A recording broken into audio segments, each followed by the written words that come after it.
नष्टप्रायेषु अभद्रेषु नित्यं भागवत सेवया भगवदी उत्तमा श्लोके भक्तिर्भवति नैष्ठिकी नष्टप्रायेषु अभद्रेषु नित्यं भागवत सेवया भगवदी उत्तमा श्लोके भक्तिर्भवति नैष्ठिकी।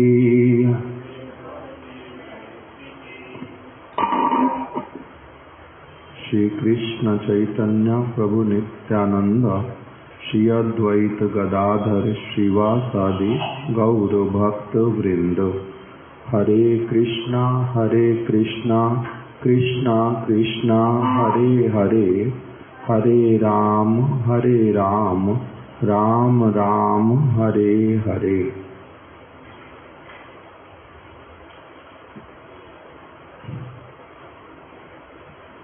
एक दो दिन के पश्चात श्रीला भक्ति विनोद ठाकुर जी का और श्री गदाधर पंडित जी का अमावस्या के दिन में उनका अभी तिरुभाव तिथि आकर के उपस्थित होगा। हम लोग 2-3 दिन बीच में श्रीला भक्ति विनोद ठाकुर जी की जो गुणावली, उसी के विषय में हम कुछ चीजें श्रवण करेंगे।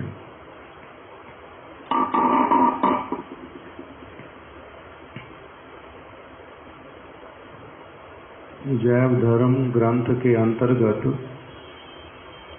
हमारे परम गुरुदेव ने श्रीला भक्ति विनोद ठाकुर जी की कुछ महिमा का गान किया है। हम लोग उसी से ही कुछ प्रारंभ करते हैं।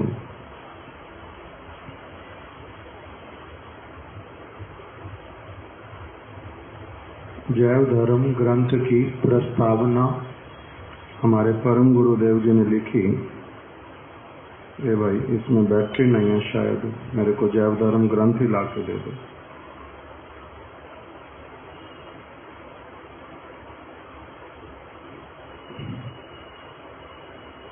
उसी में परम गुरुदेव ने सबसे पहले तो श्रीला भक्ति विनोद ठाकुर जी के जो ग्रंथ, उसके विषय में तालिका एक उन्होंने प्रदान की। भाषा विद्वेषियों के विचारों की उपेक्षा करके श्रीला भक्ति विनोद ठाकुर ने भाषाओं के माध्यम से श्रीमन महाप्रभु की अप्राकृत भावमयी शिक्षा का प्रकाश किया है। इसमें क्या कहना चाहते हैं कि कुछ लोग ऐसे वाले होते हैं जो किसी विशेष भाषा से अच्छे से लगाव रखते हैं और किसी भाषा के प्रति विद्वेष करते हैं। उस भाषा को अच्छा नहीं मानते, सुनना भी नहीं चाहते, बोलना भी नहीं चाहते, जानने पर भी उसके विषय में बात नहीं करते। जैसे पहले, अभी का तो मेरे को पता नहीं, किंतु पहले कुछ समय पहले तक भी सुना जाता था दक्षिण भारत में वो लोग हिंदी एक अक्षर भी बोलना नहीं चाहते। हिंदी जो व्यक्ति बोलता है उसको अच्छा नहीं मानते, उसको एंटरटेन नहीं करते बिल्कुल भी। क्यों? क्योंकि उनको हिंदी से बहुत सख्त नफरत है। ऐसे वाला कुछ लोगों का होता है कई कारणों से, कई स्थानों पर। तो श्रीला भक्ति विनोद ठाकुर जी के विषय में परम गुरुदेव ने क्या लिख दिया? भाषा विद्वेषियों के विचारों की उपेक्षा करके श्रीला भक्ति विनोद ठाकुर जी ने हिंदी में, बांग्ला में, संस्कृत में उर्दू में, फारसी में, ये सभी भाषाएं अच्छे से जानते भी थे और इन सभी भाषाओं में ही उन्होंने अलग अलग ग्रंथों को प्रकाशित किया। तो इसलिए परम गुरुदेव ने लिख दिया कि भाषा विद्वेषियों के विचारों की उपेक्षा करके श्रील भक्ति विनोद ठाकुर जी ने क्या किया है, विभिन्न भाषाओं के माध्यम से श्रीमन महाप्रभु की अप्राकृत भावमयी शिक्षा का प्रकाश किया है। उन्होंने दैव संस्कृत भाषा, उसके अतिरिक्त उड़िया, हिंदी, उर्दू और अंग्रेजी आदि विभिन्न भाषाओं में उन्होंने ग्रंथों की रचना की है। 100 ग्रंथों का उनके परिचय मिलता है। सभी भाषाओं में ही उनके ग्रंथ हैं। तो इसलिए पहले से केवल क्या बोल दिया कि उन्होंने भाषा विद्वेषियों के विचारों की उपेक्षा की, अर्थात सब प्रकार की भाषाओं को जानने वाले व्यक्तियों के पास में श्री चैतन्य महाप्रभु की वाणी को पहुंचाने का प्रयास किया। केवल ये नहीं कि बांग्ला भाषा में ही सारा कुछ रहेगा और केवल बंगाली लोग ही महाप्रभु की बात को अच्छे से समझ पाएं और लोग ना समझ पाएं, इस विचार से पूरी तरह से ऊपर उठ करके उल्टा सभी लोगों के पास में पहुंचे महाप्रभु की वाणी। इसलिए उन्होंने ही सबसे पहले प्रयास किया था कि जिस भी भाषा में हो सकता महाप्रभु की शिक्षा को प्रकाशित करो और लोग के पास में भेजो, जिससे कि लोग लाभान्वित हों। ये उन्होंने प्रयास किया था। दूसरा लिखा कि वैष्णव धर्म में मनुष्य मात्र का अधिकार है। भगवान की भक्ति करने में सभी मनुष्यों का अधिकार है, चाहे वो कहीं के भी रहने वाले क्यों ना हो, किसी भी भाषा को क्यों ना बोलते हो, उनके शरीर का रंग कैसा क्यों ना हो, उनका शरीर स्त्री वाला या पुरुष वाला क्यों ना हो, किसी भी प्रकार का व्यक्ति क्यों ना हो, सबके लिए ही क्या है, वैष्णव धर्म सबके लिए है। मनुष्य मात्र का उसमें अधिकार है। इस वस्तु को भी उन्होंने अच्छी तरह से प्रमाणित किया भक्ति विनोद ठाकुर जी ने कि यही चैतन्य महाप्रभु का, यही राधा कृष्ण का विचार है। इसीलिए कोई भी व्यक्ति क्यों ना हो, सभी को भगवान की भक्ति करने का अधिकार है। उर्दू, फारसी और अंग्रेजी आदि किसी भी भाषा को बोलने वाला व्यक्ति वैष्णव हो सकता है। केवल संस्कृत भाषी ही वैष्णव हो सकेंगे ऐसी कोई बात नहीं है। हिंदी, बांग्ला, उर्दू, आसामी, तमिल, तेलुगु आदि भाषा भाषी अनेकों व्यक्ति प्रचुर प्रतिष्ठा संपन्न वैष्णव पदवी को प्राप्त कर चुके हैं। सभी लोग ही वैष्णव हो सकते हैं इच्छा करने से। जो भी वैष्णवों का विचारधारा, उसको जो भी व्यक्ति चाहे ग्रहण कर सकता है। अतएव मुसलमान, ईसाई, बौद्ध और जैन आदि जातियों के लोग वैष्णव होने के अधिकारी हैं। उनका भी यदि सौभाग्य हो, इच्छा हो, तो वो लोग भी वैष्णव बन सकते हैं। भाषा के वैषम्य से वैष्णवता का वैषम्य नहीं होता। कोई भी भाषा भाषी वैष्णव हो सकता है। इस प्रकार से पहले बतलाया और फिर श्रील भक्ति विनोद ठाकुर जी द्वारा रचित 100 ग्रंथों का यहाँ पर परम गुरुदेव ने लिस्ट दे दिया कि उन्होंने 100 ग्रंथों का रचना किया।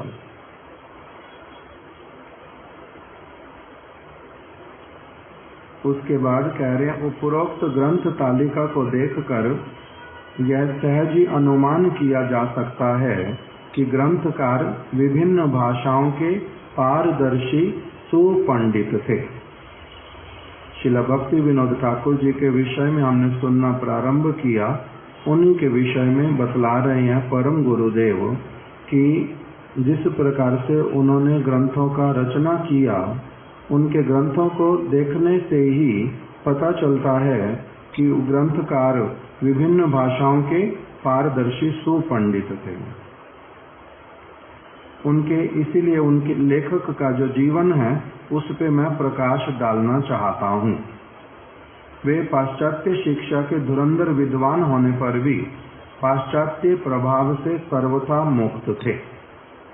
यद्यपि जिस समय श्रील भक्ति विनोद ठाकुर जी का आविर्भाव हुआ वो थोड़े बड़े हुए, विद्या अध्ययन इत्यादि किया, सारा कुछ जो हुआ उनका वो हुआ ब्रिटिश के समय में। इसलिए उनका पढ़ाई लिखाई भी अंग्रेजी स्कूल में हुआ। अंग्रेजी बचपन से ही उन्होंने अच्छी प्रकार से सीखी। पढ़ाने वाले जो उनके अध्यापक थे वो लोग भी विदेशी थे, विदेशी अध्यापक, और उनके द्वारा शिक्षा देने पर भी, इनका वहाँ पर छात्र के रूप में रहने पर भी, किंतु और फिर जो कार्य करते थे, जब बड़े हुए, जब कार्य करना प्रारंभ किया, इनका पोस्ट बैरिस्टर जहाँ तक मुझे स्मरण आता, तो डिस्ट्रिक्ट मजिस्ट्रेट, अलग अलग स्थान पर पोस्टिंग हुआ और सभी विदेशी लोगों के साथ में ही काम करना पड़ा, रहना पड़ा, उठना बैठना भी पड़ा। किंतु पूरे जीवन में इनका ये देखा गया कि उन लोगों के साथ में बैठने उठने पर भी और उनकी भाषा को बहुत भली प्रकार से जानने पर भी इनके ऊपर पाश्चात्य किसी भी वस्तु का प्रभाव नहीं हुआ, उससे सदैव मुक्त थे। पाश्चात्य शिक्षाविदों का कहना है, जो लोग विदेशों में पढ़ाई करते हैं और जो विदेशी लोग हैं, बहुत सारे विद्वानों का भी, बड़े बड़े विद्वान जो विदेशों के, वो सभी लोग एक बात बोलते हैं। वहाँ उनका कहना है, शिक्षा जिनको, जो बहुत बड़े बड़े इंटेलेक्चुअल क्लास के लोग हैं, उनका कहना है, do not follow me but follow my words. वो लोग क्या कहते हैं? डू नॉट फॉलो मी, मेरे को, हमें फॉलो मत करो। फॉलो मत करो मतलब सारी चीजों में हम लोगों की देखा देखी कोई भी काम मत करो। Do not follow me but follow my words, किंतु आपको जिस समय जो बोल देता हूँ उस मेरी वाणी के अनुसार ही केवल आप चलो, मेरे अनुसार नहीं चलो। Do not follow me, follow my words, मेरे जो वचन है उसके अनुसार चलो। अर्थात मैं जैसा करता हूँ वैसा मत करो, मैं जैसा कहता हूँ वैसा करो। ये कौन लोग बोलते हैं? बाहर के बहुत सारे विद्वान लोग, पाश्चात्य जगत के। परंतु श्रील भक्ति विनोद ठाकुर जी का जीवन चरित्र इस कथन का प्रतिवाद है। श्रील भक्ति विनोद ठाकुर जी किंतु क्या करते हैं? इसका अपने जीवन के द्वारा ही पूर्ण रूप से विरोध करते हैं कि ये बहुत गलत बात है, बहुत गलत बात है कि लोग आपके वचनों को पालन करें किंतु आपके आचरण को ना देखें। ये वाला भूल विचार है विदेशी लोगों का। Do not follow me, follow my words. भक्ति विनोद ठाकुर जी ने का जो जीवन चरित्र इसका प्रतिवाद है, अर्थात इसका पूरी तरह से विरोध करने वाला है। उन्होंने स्वलिखित विविध ग्रंथों में जिन शिक्षाओं का उल्लेख किया है उनमें से प्रत्येक शिक्षा का आचरण उन्होंने स्वयं अपने जीवन में करके दिखलाया है। अब कह रहे हैं कि उन्होंने अपने ग्रंथों में जिन शिक्षाओं का उल्लेख किया है, चाहे वो श्री चैतन्य महाप्रभु की शिक्षाएं हों अथवा अन्य किसी गुरु वर्ग की वाणी को लेकर के उन्होंने आगे लोगों के पास में पहुंचाया जिस भी वाणी को। हमारे श्रील त्रिविक्रम गोस्वामी महाराज जी कहते थे कि श्रील भक्ति विनोद ठाकुर जी की जो वाणी है उसका नाम है अमर वाणी। अमर वाणी अर्थात बहुत अधिक लाभकारी और नित्य वाणी, पवित्र वाणी, अमर वाणी वो कहते थे। तो उनकी जो वाणी है, उन अपने ग्रंथों के माध्यम से उन्होंने जो भी शिक्षा दी है, तो परम गुरुदेव कह रहे हैं उनमें से प्रत्येक शिक्षा का आचरण उन्होंने स्वयं अपने जीवन में करके दिखलाया है। उनका ऐसा वाला मत बिल्कुल भी नहीं है कि do not follow me, follow my words, ऐसा मत उनका बिल्कुल भी नहीं है। वो क्या कहते हैं, महाप्रभु के वचन अनुरूप, आपनी आचारी धर्म जीवे रे सिखाए, आपनी न कैले धर्म सिखानो न जाए। कि जो वास्तविक सत्य यदि हम किसी को सिखलाना चाहते तब क्या करना पड़ेगा, उसको स्वयं को अच्छी तरह से पालन करना पड़ेगा। अपनी आचारी धर्म स्वयं अच्छे से आचरण करेंगे तभी फिर दूसरों को शिक्षा देंगे। आपनी न कैले धर्म, स्वयं यदि किसी वस्तु का आचरण नहीं करते, सिखानो न जाए, दूसरे व्यक्ति को सिखाने पर भी आप उसको अच्छे से कुछ नहीं सिखा सकते यदि आप स्वयं पालन ना करें। तो इसीलिए श्रील भक्ति विनोद ठाकुर जी ने अपने ग्रंथों में, स्वलिखित विविध ग्रंथों में, उनके विविध ग्रंथ, अभी सुन लिया कि 100 ग्रंथ उन्होंने कम से कम रचना की है। उन विविध ग्रंथों में उन्होंने जिन शिक्षाओं का उल्लेख किया है, वो प्रत्येक शिक्षा का आचरण भी उन्होंने स्वयं अपने जीवन में करके दिखलाया है। इस प्रकार का उनका बहुत उच्च आदर्श था जीवन का आदर्श बड़ा उच्च आदर्श। उस प्रकार के चरित्र से युक्त श्रील भक्ति विनोद ठाकुर।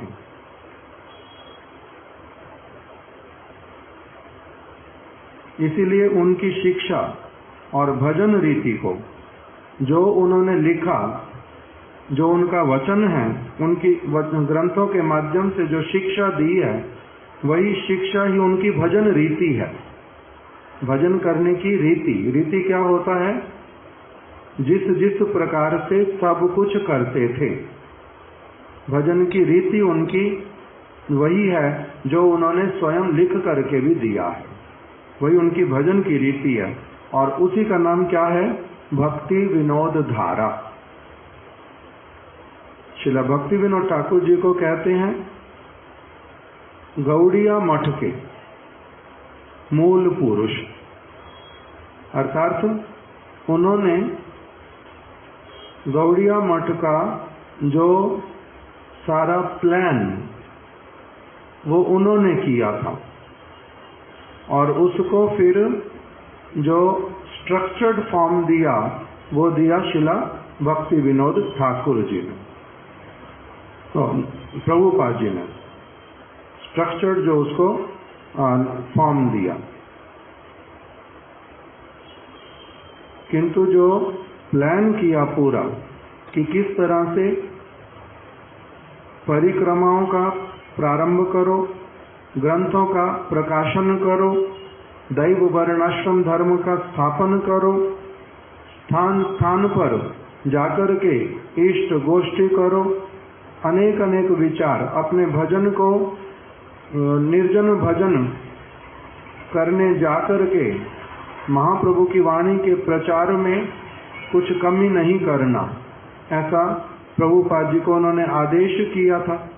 तो जो जो चीजें हमारे गुरुदेव ने एक प्रबंध लिखा है, आमनाएं वाणी, आमनाएं विवृत्ति, अभी अभी इस बार जो पत्रिका में आया है, आधा उसको दिया गया, अभी आधा बाद में आएगा। वहां पर जब प्रभुपाद जी का गुरुदेव लिख रहे हैं तो यही बात पूरी उन्होंने लिखी कि श्रील भक्ति विनोद ठाकुर जी ने ग्रंथ लिखे, पब्लिक के पास पहुंचाना और उसका प्रकाशन करना वो प्रभुपाद जी ने किया। भक्ति विनोद ठाकुर जी ने प्रचार का पूरा रूपरेखा तैयार किया, कार्य एग्जीक्यूट किया शिला प्रभुपाद जी ने।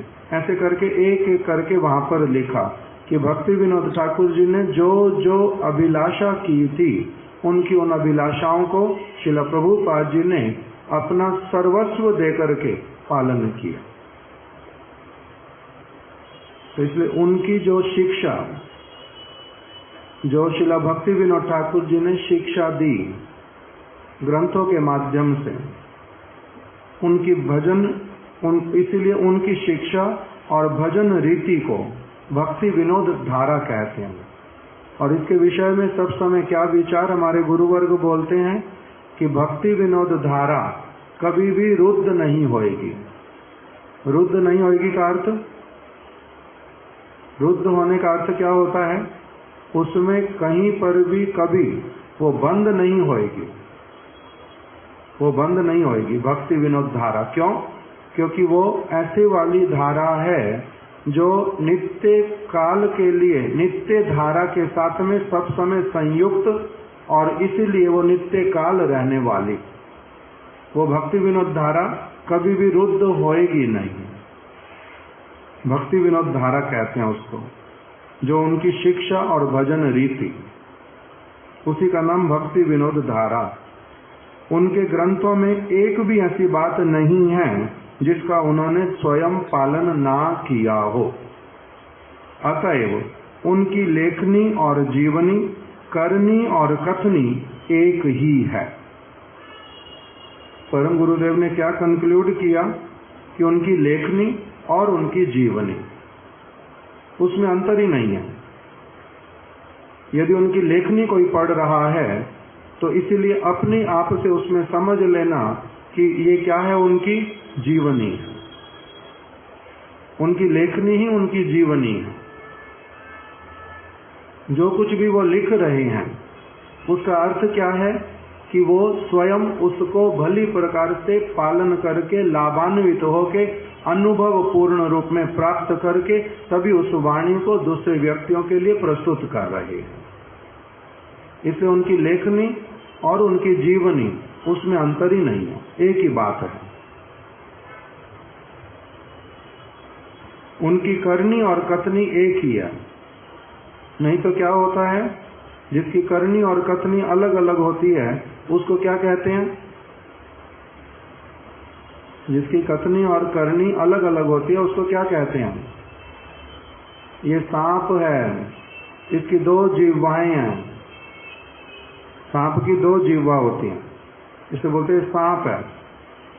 इसका एक जिह्वा बोलने के लिए और एक जिह्वा और कुछ करने के लिए। किंतु जिनकी करनी और कथनी एक होती है उसी को ही साधु कहते हैं। इसलिए उन्होंने अपने कीर्तन में इस बात को लिख दिया, अंतर बाहिरे सम व्यवहार। अंतर बाहर एक ही बात होएगी, अंतर बाहिरे सम व्यवहार। उनकी करनी और कथनी, उनकी लेखनी और उनकी जीवनी, उनका शिक्षा और उनका भजन रीति एक ही बात है, उसमें कुछ अंतर नहीं था। इस प्रकार का उनका चरित्र। तो जिन महापुरुष का ऐसा महान वैशिष्ट्य है, परम गुरुदेव कह रहे हैं जिस महापुरुष का ऐसा महान वैशिष्ट्य है, हम लोग पाठकों को उनका परिचय जानने के लिए कौतूहल होना स्वाभाविक है।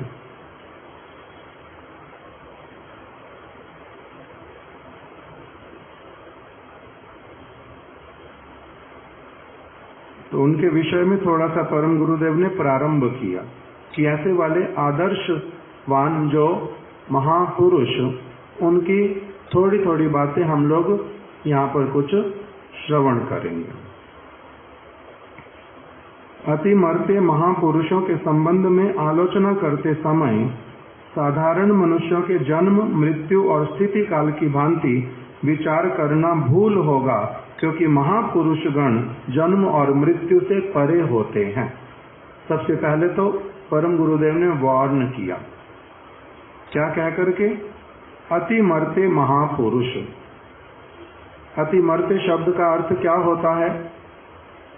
अतिमर्त्य, जो मरणशील मानवों की स्थिति से बियॉन्ड हैं, परे हैं, अति मरते,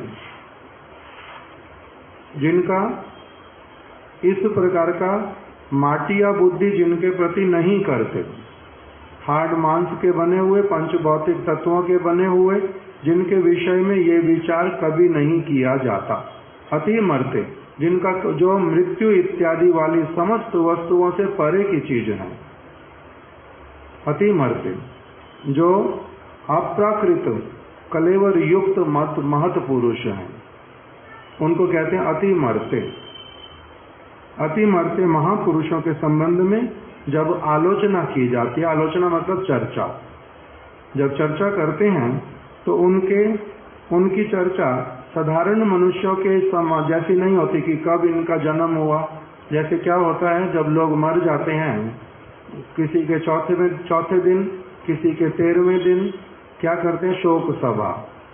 उस शोक सभा में सभी लोग इकट्ठे होते हैं, अंत में 10 मिनट जो व्यक्ति मर गया उसके विषय में बोलते हैं। इस व्यक्ति का जन्म यहाँ पर हुआ था, माता पिता इसके ये थे, यहाँ तक पढ़ाई किया, उसके बाद विवाह इनके साथ में हुआ, इतने इनके बच्चे हुए, बच्चों के नाम ये हैं और ये अब मर गए। तो इस प्रकार का जो चर्चा करते हैं साधारण लोगों के विषय में, कहते हैं अति मरते महापुरुष के विषय में उस प्रकार की जो आलोचना, इस बात को इस तरह से नहीं करना चाहिए। जन्म मृत्यु और स्थिति काल की भांति विचार करना भूल होगा। कब से आए थे, कब गए, कब क्या क्या बीच में थोड़ा सा किया, इस बात की साधारण लोगों की तरह उनकी चर्चा नहीं करते। अति मरते महापुरुषों की उनकी आलोचना करने का विषय जो है वो कुछ बहुत अलग प्रकार का होता है। क्यों? क्योंकि ये लोग महापुरुषगण जन्म और मृत्यु से परे होते हैं। ये जन्म और मृत्यु से परे हैं। ऐसे वाला हमारा कोई ग्रंथ है ना, जन्म और मृत्यु से परे, श्रील स्वामी महाराज जी का, जन्म और मृत्यु से परे, बियॉन्ड लाइफ एंड डेथ। सभी बन सकते हैं ऐसे, आत्मा तो है ही ऐसी, जन्म और मृत्यु से परे की वस्तु है। वे नित्य काल विद्यमान रहने पर भी लोक में उनका आविर्भाव और तिरोभावी केवल मात्र लक्ष्य किया जाता है। कह रहे हैं ऐसे जो महत्पुरुष, महापुरुष, जैसे भगवान कैसे वाले हैं? भगवान सब समय रहने वाले, सब समय रहने वाले, नित्य काल के लिए। उसी प्रकार से ये महापुरुष भी वैसे वाले ही, केवल मात्र आविर्भाव और तिरोभाव, सूर्य की भांति उदय होना, अस्त होना इत्यादि लक्ष्य किया जाता है, किंतु है क्या? नित्य काल के लिए वर्तमान है, विद्यमान है।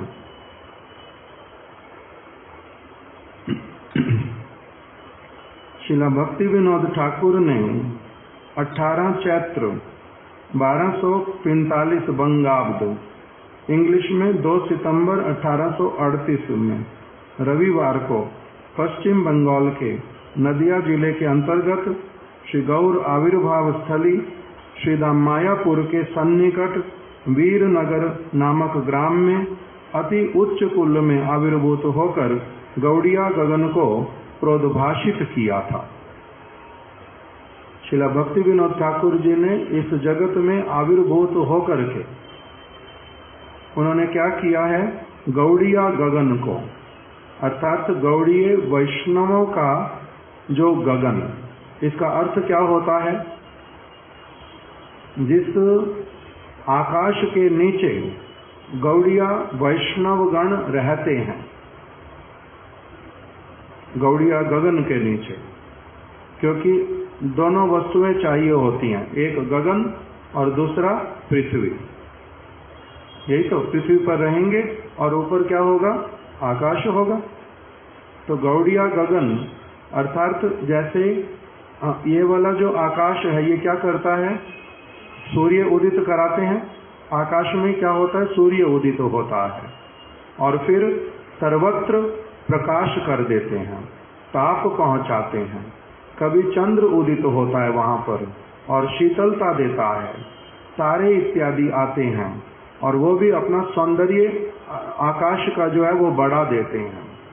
इसी प्रकार से गौड़िया गगन में श्रील भक्ति विनोद ठाकुर जी उदित हुए और उन्होंने क्या किया, जो इस जगत में उदित होकर गौड़िया गगन को उन्होंने प्रोद्भाषित किया, अर्थात बहुत अच्छी तरह से उसकी सुंदरता शोभा को बहुत विस्तृत किया, बहुत विस्तार कर दिया। गौड़िया वैष्णव महाप्रभु रूप गोस्वामी, सनातन गोस्वामी इत्यादि, इन्होंने पहले से ही भंडार को बहुत बड़ा विस्तृत करके रखा, सुंदरता उसकी बढ़ा करके रखी। इन्होंने उसमें और भी 4 चांद लगा दिए। साधारण लोग किस प्रकार से रूप गोस्वामी महाप्रभु की बातों को बड़े सहज रूप में समझ पाएं, उसके लिए इन्होंने अनेकों अनेकों प्रयास किए।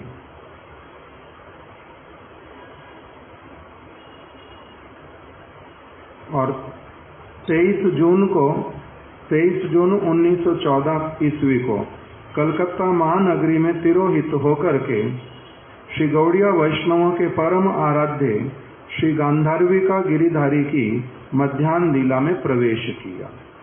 कोलकाता में इनका आविर्भाव हुआ। वीरनगर में ऊला गांव बोलते हैं अभी, वहां पर उनका आविर्भाव हुआ था। कोलकाता नगरी में उन्होंने मध्याह्न लीला में राधा गांधार्विका गिरिधारी की मध्याह्न लीला में प्रवेश किया। मध्याह्न लीला क्या होती है? श्री कृष्ण की लीलाओं को, प्रतिदिन की लीलाओं को 8 भागों में विभाजित किया जाता है, 3-3 घंटे की लगभग। इसको बोलते हैं अष्टयाम अथवा अष्टकालीन लीला। 8 कालों में विभक्त करते हैं। मध्याह्न लीला का अर्थ होता है जिसमें दोपहर का सूर्य जो है प्रखर जिस समय होता है और जिस समय दोपहर का भोजन ग्रहण करते हैं, उसको बोलते हैं मध्याह्न का समय। इसलिए इसको उस समय की लीला जो है उसका नाम मध्याह्न लीला। मध्याह्न लीला कहाँ पर होती है? राधा कुंड में। श्री कृष्ण, श्रीमती राधिका, समस्त गोपियां उस समय राधा कुंड में नित्य प्रति होते हैं मध्याह्न के समय में। इसलिए मध्याह्न कालीन लीला को बहुत, सभी लीलाओं में से सबसे अधिक जो श्रेष्ठ समय, श्रेष्ठ लीला, वो बोलते हैं मध्याह्न लीला। तो इन्होंने मध्याह्न लीला में प्रवेश किया, अर्थात उस समय इस जगत से अपनी अप्रकट लीला की। 76 वर्ष तक इस जगत में उन्होंने अपना वास किया। इन 76 वर्षों में उन्होंने 4 आश्रमों का पालन करके दिखलाया, 4 आश्रमों का आचरण करके जगत को शिक्षा दी। सर्वप्रथम उन्होंने ब्रह्मचर्य का पालन करके बहुमुखी उच्च शिक्षाएं प्राप्त की।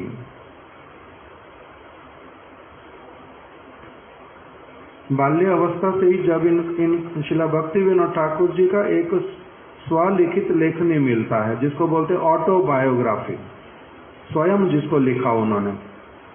दूसरे लोगों ने तो जो उनके जीवन में देखा, जिससे वो प्रभावित हुए, उन्हीं वस्तुओं को लिख करके रखा, किंतु इन्होंने अपनी ऑटोबायोग्राफी भी लिखी, स्वलिखित, अपने आप से कि मैं जब से मैंने होश संभाला मैंने क्या क्या किया, उस वस्तु का भी बहुत विस्तृत विवरण उन्होंने लिख करके रखा।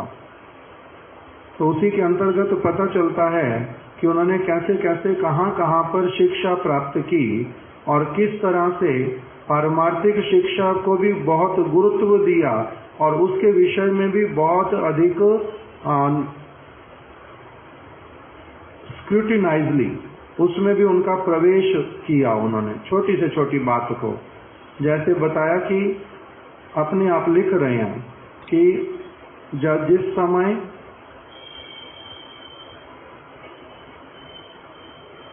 दुर्गा पूजा का समय आया बंगाल में, तो कह रहे हमारे घर के आसपास में सभी लोग बहुत बड़ी बड़ी दुर्गा की मूर्तियां बनाने लगे, कारीगर लोग। तो मेरा बहुत इच्छा होता पूछने के लिए कि ये क्या कर रहे हैं। जब मैं बहुत छोटा था तो उनसे पूछता, ये आप क्या कर रहे हो? तो हम देवी की मूर्ति बना रहे हैं। कौन सी देवी की? नाम पूछते हैं, फिर देवी का नाम बताते, ये देवी की मूर्ति क्यों बना रहे हो? तो उसकी पूजा करेंगे। तो निर्जीव वस्तु की पूजा होती है। तो नहीं, इसमें हम प्राण डालेंगे, इसमें प्राण प्रतिष्ठा करेंगे। अच्छा, प्राण कब डालोगे? फिर उस समय मैं पहुंच गया कि अब प्राण डालने वाले, किंतु इसने तो बोलना शुरू नहीं किया। प्राण कहाँ पर आए? इसमें आपका तो शक्ति नहीं है प्राण डालने का। आप बोल रहे थे इसमें प्राण आएंगे, प्राण आएंगे। कहाँ आए प्राण? वो तो बोल नहीं रही हैं, चल नहीं रही हैं, हाथ लगाने से कुछ कहती नहीं है, चोटी काटने से भी कुछ नहीं बोल रही है। तो इसमें प्राण कहाँ से आए? तो कह रहे मैं इस प्रकार का था कि मेरे को बचपन से बहुत अधिक जिज्ञासा करने की सब समय कामना होती थी कि मेरे को सत्य सत्य बात कोई बतलाए। किंतु मैं देखता था कि अधिकांश लोग कुछ बोल करके बहकाने का प्रयास तो करते हैं, किंतु पूरी तरह से मेरे को संतुष्ट नहीं कर पाते। इस प्रकार का मैं देखता था। अलग अलग उन्होंने अपने जीवन का बताया। एक और बता रहे हैं कि मेरे को बाल्य अवस्था में किसी ने कहा कि शाम के समय में जाम रूल को नहीं तोड़ते, एक फल जाम रूल जिसको बोलते हैं। तो वो कह रहे हैं कि जाम रूल के पेड़ को रात के समय हाथ नहीं लगाना, भूत आ जाता है। और अगर कहीं पर भूत दिखाई दे, राम राम राम राम राम राम बोलना, भूत नहीं पकड़ेगा। तो वो बोलते हैं कि मैंने एक दिन देखा कि लोग बोलते तो रहते हैं, किंतु ये बात सच भी होती है या नहीं होती। मैं जामरूल के पेड़ के पास जाऊंगा, मैं गया और फिर मैंने राम राम राम राम भी बोला ही नहीं, कि देखता हूँ कि राम राम नहीं बोलूंगा, जामरूल को भी तोड़ूंगा। अब फिर मेरे को भूत पकड़ता या नहीं पकड़ता? तो कह रहे हैं मेरे को पकड़ा ही नहीं, भूत कोई आया ही नहीं। मैंने अपना फल तोड़ा, रोज तोड़ने लगा, रोज मैं खाता अपना, लोगों को दूर से दिखाता। वो कहते तेरे को जरूर पकड़ेंगे कभी न कभी। बहुत दिनों तक मैंने किया, मेरे को किसी भूत ने नहीं पकड़ा। मैंने सिद्धांत स्थापित किया कि ये केवल घर के आसपास जो बूढ़ी स्त्रियां बैठती हैं, ये केवल उनके फालतू के गल्प हैं, कुछ न कुछ बोलती रहती हैं। इस प्रकार से मैंने निर्णय कर लिया। तो इस बात को भी उन्होंने बोला कि बहुत सारे लोग बहुत सारी चीजें बोलते हैं, किंतु उसमें सत्य होता नहीं। ये मेरे को बचपन से पता चलने लग गया। फिर थोड़े बड़े हुए, जब वो 7वीं 8वीं कक्षा में पढ़ते थे, उनके अध्यापक लोग जो थे सारे वो थे अंग्रेज। उन्होंने इनको कहा, भक्ति विनोद ठाकुर जी को, कि आपको 7 दिन के बाद में हम खड़ा करेंगे और आपको एक स्पीच देनी है। सारे प्रोफेसर्स लोग बैठेंगे, टीचर्स बैठेंगे, प्रिंसिपल बैठेंगे, सारे स्टूडेंट होंगे, हम बड़े बड़े लोगों को बुलाएंगे और आपको स्पीच देनी है। तो कहते ठीक है, किंतु एक तैयारी कर लो अच्छे से। तुम क्या करना, खेत में जाकर के खड़े होना नित्य प्रति, और वहां पर फसलों को देखोगे। जब फसल बड़ी हो गई है, वो फसलों को देखते देखते, वो समझना वो ऑडियंस है सारे, जो गन्ने के खेत में गन्ने खड़े हुए सारे, वो गन्ने सारे कौन है? तुम्हारी कथा को सुनने वाले ऑडियंस है वो। और उनको देख करके तुम अपना बोलते रहना, और जहां पर भी तुम्हें लगे कि तुम्हारे को अभी इस जगह अपने आप को इम्प्रूव करना है, तो डे बाय डे 7 दिन में अपने आप को इम्प्रूव करना, और फिर 8वें दिन तुम्हारा यहाँ पर स्पीच होगा। तो उन्होंने कहते मैंने सुन लिया। सुन करके भी मैंने क्या किया, मैं एक दिन भी खेत में गया नहीं, वहां पर खड़े होकर के बोलने का अभ्यास नहीं किया। किस लिए? कि जिस चीज को मैं अच्छी तरह से जानता हूँ, जिस चीज के प्रति मैं पूरी तरह से कन्विंस हूँ, जिसको मैंने समझ लिया, उसको बोलने में चाहे कोई भी वहां पर क्यों ना खड़ा हो, किस चीज का भय, किस चीज का संशय, किस चीज की असुविधा, मेरे को कोई असुविधा नहीं है। इसलिए मैंने 8वें दिन वहां जाकर के जब बोला, सब लोगों ने बड़े ध्यान से सुना और मेरे को बहुत शाबाशी दी। कि बहुत अच्छे से तुमने व्यक्त किया। तब मेरे कह रहे वो अध्यापक जिसने मुझे कहा था ऐसे वाला प्रैक्टिस करना, तो उसने आकर के मेरे को बोला, देखो मेरी प्रैक्टिस ने काम किया ना, जो मैंने तुम्हारे को टेक्निक बताई थी उस टेक्निक ने अच्छे से काम किया ना। तो कहते मैंने उनको बोल दिया कि मैं उस प्रकार की टेक्निक से काम करना अच्छा नहीं मानता, जो सत्य बात उसको बोलूंगा उसमें मेरा कभी भय होता नहीं। तो कह रहे इस प्रकार का मेरा बाल्य अवस्था से ही संस्कार था। एक के पश्चात एक उन्होंने ऐसी बहुत सारी कहानियां लिखी हैं अपने विषय में, जो सत्य वस्तु को उद्घाटित करने वाली। हम लोगों ने एक समय इसके ऊपर काम किया था सारा, श्रील गुरुदेव की इच्छा से। ये सारा कुछ उनकी ऑटोबायोग्राफी में से प्रभुपाद जी ने जहां जहां लिखा उनके विषय में वो सारा संग्रह किया था। तो उसमें इस प्रकार की सारी बातें उन्होंने लिख करके रखी। और एक बात बोल रहे हैं, स्वलिखित जीवनी भक्ति विनोद ठाकुर में हिंदी में, बंगला में, इंग्लिश में, दोनों में मिलती है, मेरी अलमारी में है। और एक लिख करके रखा कि जो देवेंद्र नाथ, प्रभुपाद जी किसके साथ डिस्कशन करने गए थे, विदेश जाऊं नहीं जाऊं, रविंद्रनाथ टैगोर का बड़ा भाई देवेंद्र, उनके साथ में भक्ति विनोद ठाकुर जी का मित्रता था, एक साथ में पढ़ते थे और एक उनके घर पर ही भक्ति विनोद ठाकुर जी बहुत समय रहते थे। वो थे किंतु ब्राह्म समाजी, और श्रील भक्ति विनोद ठाकुर बाल्य अवस्था से ही भगवान के सविशेष स्वरूप में विश्वास रखने वाले। तो कहते हैं वो मेरे इस जगत में यदि किसी को वैष्णव के अतिरिक्त यदि मैं किसी को मित्र अपना स्वीकार कर पाया हृदय से, तो उसका नाम था देवेंद्र, अर्थात जो रविंद्रनाथ टैगोर के भाई देवेंद्र टैगोर, वही मेरे क्या थे, सबसे अच्छे बंधु थे इस जगत में। किंतु हम दोनों का मत बिल्कुल अलग अलग, वो ब्राह्मवादी, मैं वैष्णव। वो अपना लेख लिखते थे बड़े होकर के, और मैं उनके लेख का खंडन करता था। फिर मैं जो लिखता था वो उसका खंडन करते थे। हम लेखनी वाली सारे विचारों के ऊपर तो परस्पर में एक दूसरे का खंडन करते थे, किंतु हमारा मत का अंतर होने पर भी हमारे मन का कभी भी अंतर नहीं था। हम ये बड़े अच्छी तरह से, एक जो विकसित चित्त बुद्धि वाला व्यक्ति जिस प्रकार से अपने मन की बात रखता है, जो उसके मन के अनुसार नहीं चलता। साधारण लोगों का क्या होता है, जो मेरे मन के अनुसार नहीं चलेगा, मेरी मत को नहीं मानेगा, उसके साथ मेरा लड़ाई होगा, झगड़ा होगा, उससे अलग हो जाऊंगा, उसके साथ कभी रह नहीं सकता। तो किंतु कहते हैं कि हमारा ऐसा कभी भी उनके साथ में नहीं हुआ, हमारा मत अलग अलग हुआ, किंतु हम लोगों का जो मन था वो किस प्रकार का रह गया कि हम परस्पर में एक दूसरे के प्रति द्वेष, ईर्ष्या, ये सब कुछ नहीं करते थे बिल्कुल भी। केवल जो तुम्हारी समझ जहां तक, वो अपनी समझ के अनुसार कहते थे, मेरी जहां तक समझ मैं अपने अनुसार कहता था। जिस समय मत की बात आती थी उस समय पूर्ण रूप में मैं वैष्णवता वाली बात लिखता, वो दूसरी वाली लिखते, किंतु आगे पीछे जब मिलते तब कभी भी हमारा मन मालिन्य हुआ नहीं। इस प्रकार का भी लिख करके रखा।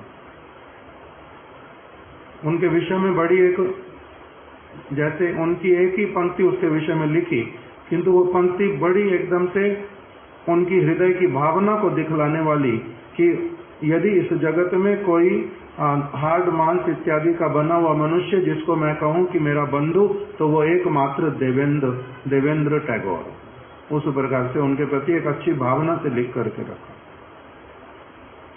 तो इस प्रकार से उन्होंने विद्या अध्ययन किया और सब वस्तुओं के विषय में ठीक ठीक रूप में बहुत सटीक जानकारी एकत्रित करते थे श्रील भक्ति विनोद ठाकुर। तो ये बताया पहले कि सर्वप्रथम उन्होंने ब्रह्मचर्य का पालन करके बहुमुखी उच्च शिक्षाएं प्राप्त की। ब्रह्मचर्य का अर्थ होता है 25 वर्ष की आयु तक लगभग। उसके वो समय किस चीज के लिए होता है, अच्छी तरह से शिक्षा प्राप्त करने के लिए। यदि उस समय बहुत अच्छे संस्कारों वाली शिक्षा को ले लिया, तब एक व्यक्ति का जो जीवन का गठन वो बहुत अलग प्रकार का होता है।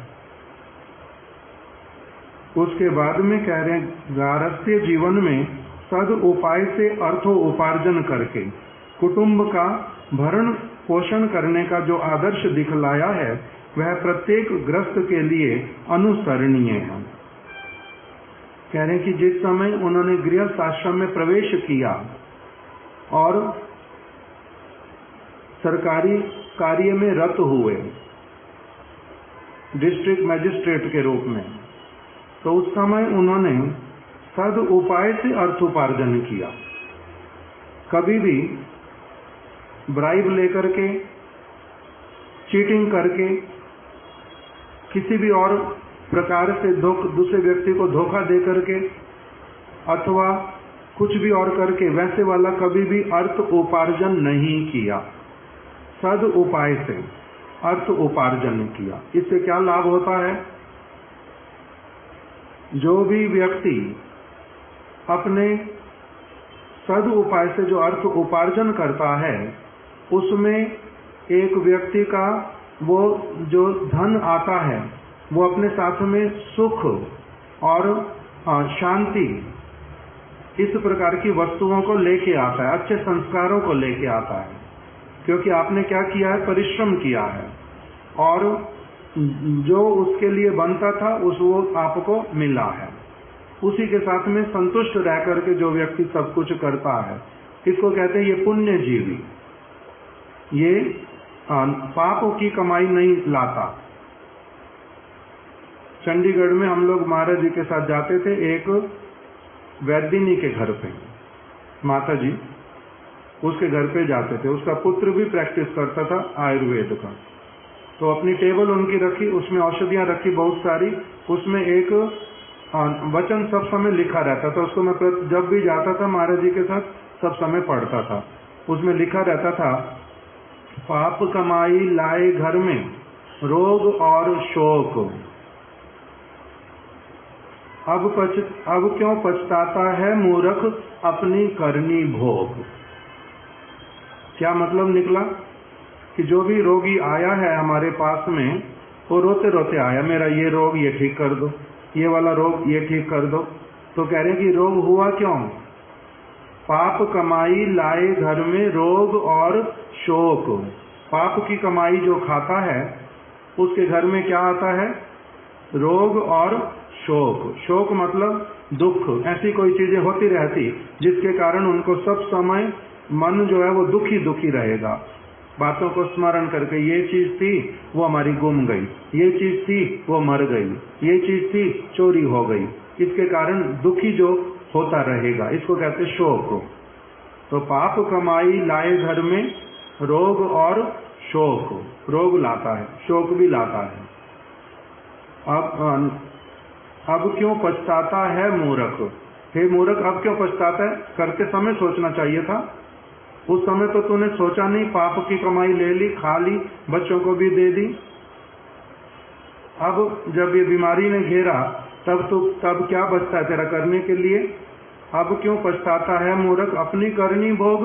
अब तो जब तक उसके बदले में जो जितना तेरा कष्ट भोगना लिखा है उतना कष्ट भोग। और शास्त्र में बोलते हैं, ये तो साधारण लोगों ने बना दिया, किंतु बात शास्त्र की ही है, सत्य ही है। साधारण भाषा में लिख दिया, बात सत्य। शास्त्र में क्या बताते हैं? हमारे महाराज जी इस बात को भी बोलते थे, पूर्व जन्मम कृतम पापम व्याधि रूपेण दृश्यते। पूर्व जन्म में एक व्यक्ति जो पाप करता है उसका वही पाप जो है इस जन्म में व्याधि के रूप में दिखलाई देता है। इससे आगे महाराज जी फिर व्याख्या करते थे, जो एक व्यक्ति, किसी ने यदि सोने की चोरी की थी, किसी के घर से सोना चुरा लिया, भगवान का मंदिर से सोना चुरा लिया, उसका क्या होता है? वो होता है कुनखा। कुनखा मतलब जिसके नाखून बहुत खराब होंगे, बहुत खराब नाखून, वो कुनखा। अर्थात वो कौन है? सोना चोरी किया हुआ, इसलिए उसको कुनखा। किसी का होता है बहुत छोटे छोटे दांत होंगे, बहुत काले होंगे, बहुत गंदे होंगे, उसका भी लिख करके रखा। ऐसे एक एक करके सभी व्याधियों का लिखा है, बहुत बड़ा ग्रंथ है।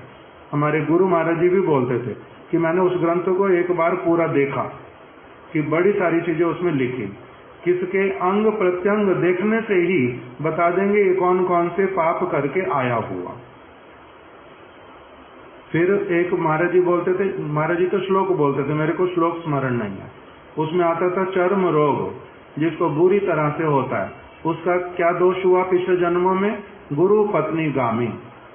उसने अपने गुरु की पत्नी को कुदृष्टि से देखा, अथवा जो स्त्री उससे संस्कारों में, जन्म में, बुद्धि में बहुत ऊपर थी, ये पति जो है निम्न वाला था, तो जो गुरु पत्नी गामी अर्थात ऐसी पत्नी स्वीकार कर लेता जो उससे गुणों में बहुत ऊंची, तो इससे भी पाप होता है। अगले जन्म में फिर उसको क्या करना पड़ता है? उसका चर्म रोग आता है।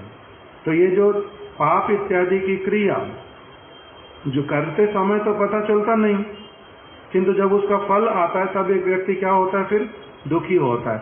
इसीलिए जो सज्जन पुरुष वो क्या करते हैं? सदैव जो सद उपाय से अर्थ उपार्जन, उसी के द्वारा ही अपनी जीविका चलाते हैं, उससे सारा कुछ अच्छा रहता है। नहीं तो ये साधुओं के विषय में भी बतलाया एक बात शास्त्र का कि जो भोजन करोगे, जिस स्थान पर रहोगे, जो वस्त्र धारण करोगे, ये सारे इस प्रकार के होने चाहिए कि जहां कहीं से भी किसी ने दिया, बड़ा प्रसन्नता पूर्वक दिया। जीवन निर्वाहे आने उद्वेग न दीवे। अपने भोजन के लिए, वस्त्र के लिए, स्थान के लिए किसी को उद्वेग देना नहीं, कष्ट बिल्कुल किसी को देना नहीं। यदि किसी से जोर जबरदस्ती करके लिया तो कहते हैं कि वो तुम्हें दिखाई दे रहा तुम भोजन खा रहे हो, जोर जबरदस्ती जो लिया, किंतु वो रक्त से सना हुआ है। दूसरे व्यक्ति का जो दुख रक्त के रूप में उसके भीतर में आया, जोर जबरदस्ती करके जो लिया, तो उसके द्वारा फिर क्या होगा? तुम्हारे को दुख भोगना पड़ेगा, भगवान का भजन नहीं होगा उससे। इसी प्रकार के सारे उपदेश दिए।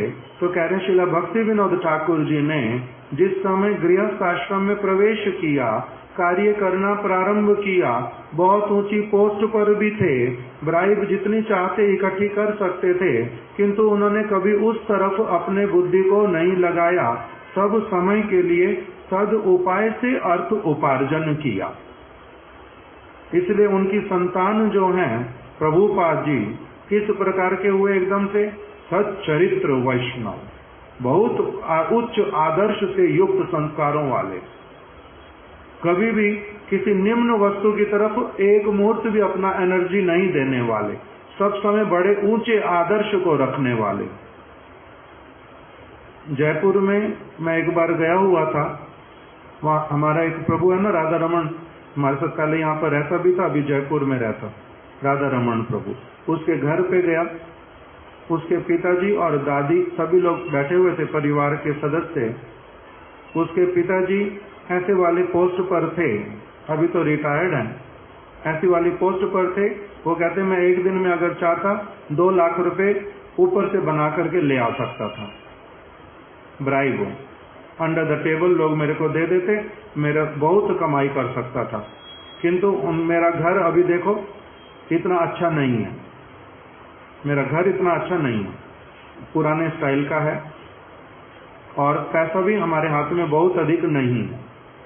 किंतु जब मेरी नौकरी लगी थी, मेरी माँ ने मेरा कान पकड़ करके मेरे को पहले दिन बोला था, ये खबरदार, ये 1 रुपया भी ऊपर वाली कमाई अगर घर में लाया तो वो लाना नहीं, उसकी हमें जरूरत नहीं है, जो तुम्हारे को नौकरी से मिलेगा उसी के द्वारा सारा गुजारा चलाना।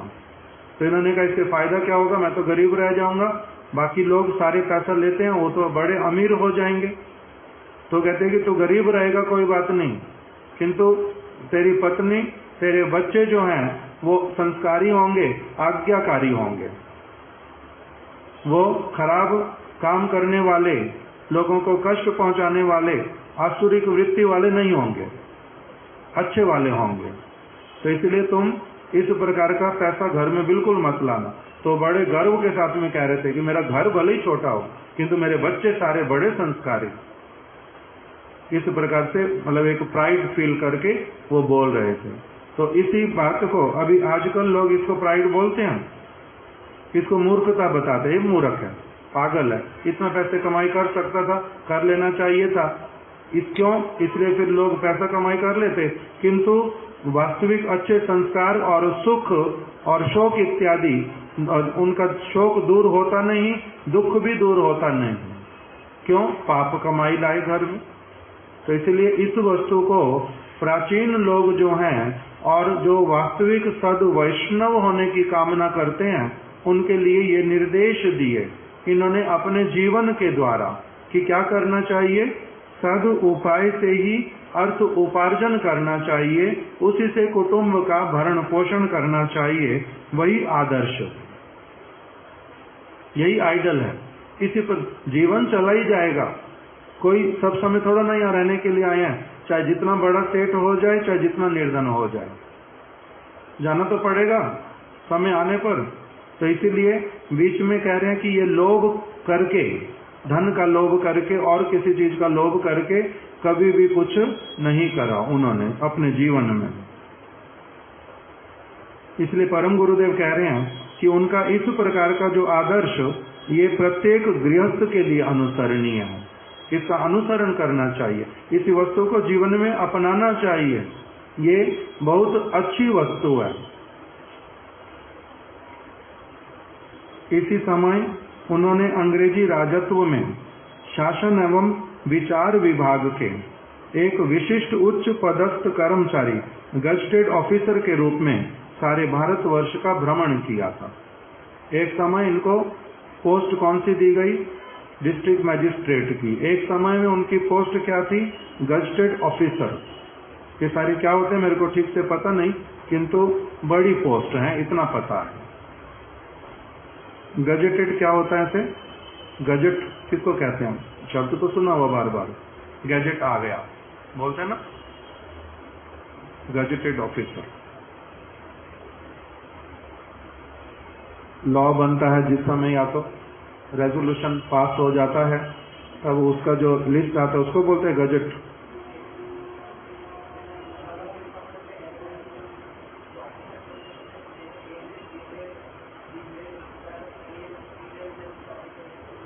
ए ग्रेड ऑफिसर्स को गजेटेड ऑफिसर बोलते हैं।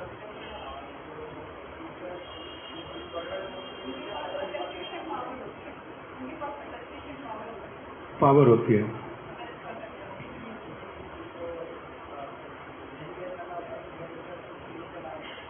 वही बोल रहे, अटेस्ट करना। अभी तो सेल्फ अटेस्टेड हो गया सारा कुछ। तो जैसा भी हो, तो गजेटेड ऑफिसर के पद पर थे और सारे भारतवर्ष में उन्होंने भ्रमण किया था। यहाँ तक कि प्रदेश समूह उच्छृंखल के नाम से कुख्यात थे। वहाँ पर भी इन महापुरुष ने अपने प्रौढ़ सुविचारों तथा शासन सुकौशल से शांति और सुश्रृंखला की स्थापना की थी।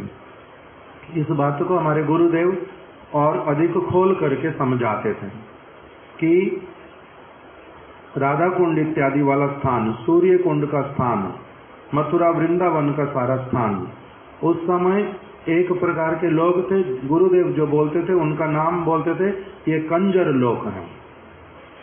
कंजर का मतलब पंजाबी में कुछ और होता है, किंतु हिंदी में कंजर शब्द का अर्थ होता है बंजारा, बंजारे लोग। तो जो वो बंजारे लोग थे उनका बहुत उत्पात था पूरे ब्रज में।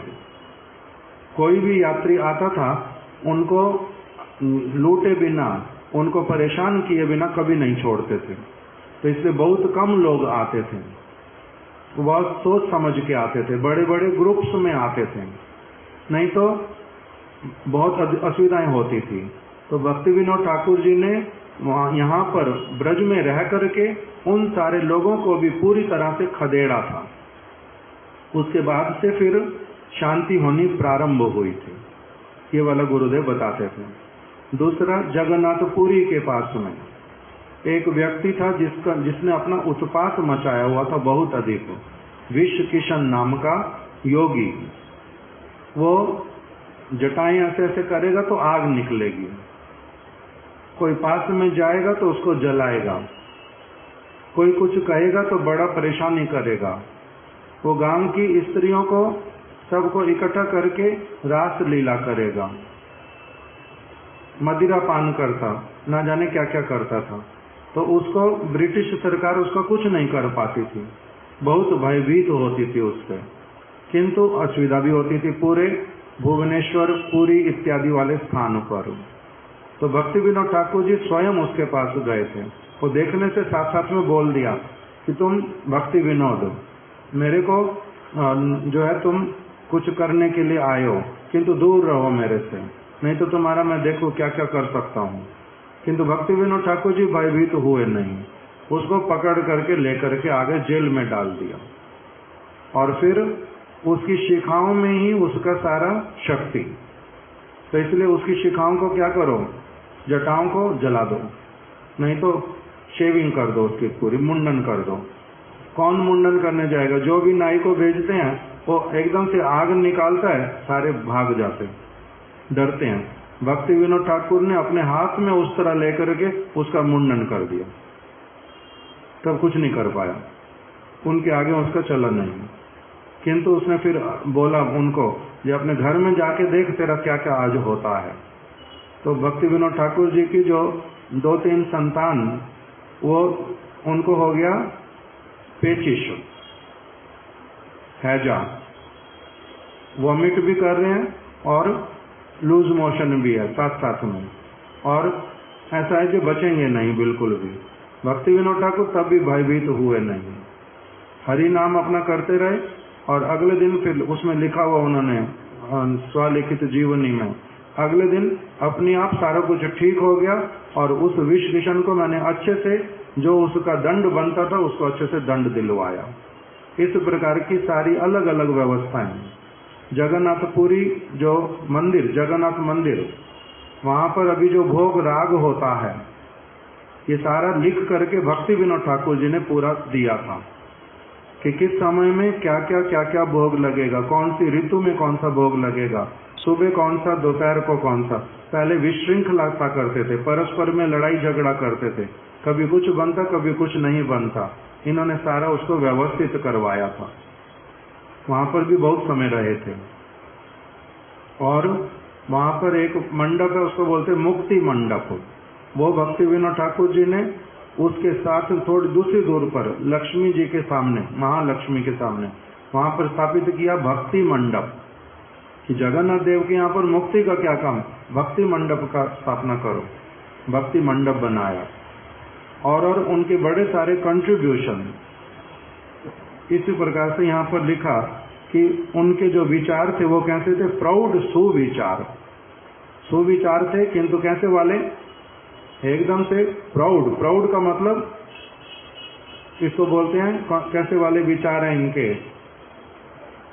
प्राउड को गर्व वाले नहीं, प्राउड का मतलब होता है मैच्योर्ड, मैच्योर्ड विचार जिनके, चंचल विचार नहीं, जिनके मैच्योर विचार, उस प्रकार के। और शासन सुकौशल, इनको अच्छी तरह से कैसे शासन करना होता है कुशलता पूर्वक, वो सारा कुछ आता था।